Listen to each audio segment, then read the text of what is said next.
Let's talk about spot colors. Now, spot colors basically are colors that, and if you're in the four-color industry, you know this, they're applied with a single plate. We use spot colors in varnishes, all kinds of different ways. Four-color work actually can be very expensive, but sometimes you can add a bit of color to something that's a little bit drab with a spot color, which is a single plate. In my case, it would be two plates, as opposed to doing a complete four-color job. So there's a lot of advantages to spot colors. Actually, when I was younger, I had a dog named Spot, and I didn't realize until I got older that that wasn't really all that unique of a name. Spot colors. Here we go. Now, I've worked on this logo for me. My company name is One of a Kind Productions, so I thought, well, okay. Do a logo like okay. The colors that I have chosen in there, I've worked hard on them. I've designed them myself. Those are my company colors. A lot of companies have colors. UPS is a worldwide organization. The color of all of their vans is called Pullman Brown, and it comes from the old Pullman train cars that used to do the work. Pepsi-Cola, Coca-Cola, they all have their own colors, patented colors. Adobe, the red color of their logo is called Adobe Red. It's a patented color. I want these to be my colors, but I want to make them spot colors.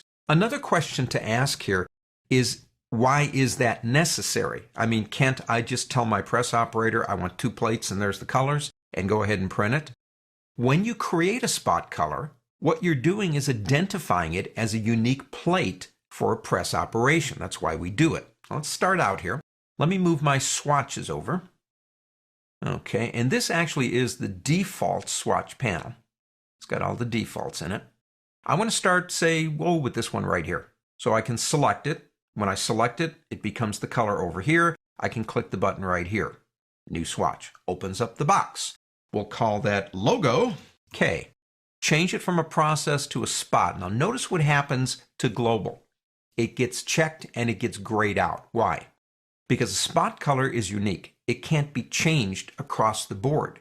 If I'm using the spot color in a different place and I make a change to it, I have to make sure that I change it everywhere to the exact same color. This guarantees that'll happen. Now it's an RGB color. I will change that to CMYK.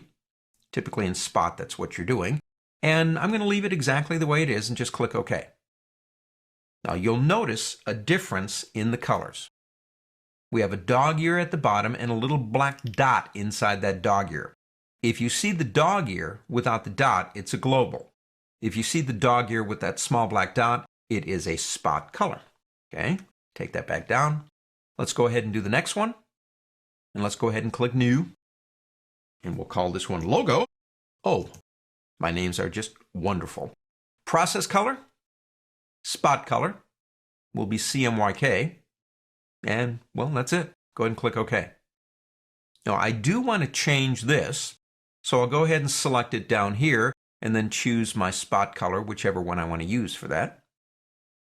And there you go. They're very easy to create, but again, the reason we have a specific definition is so the press knows how to separate the plate out for the spot color. That's it. On to the next.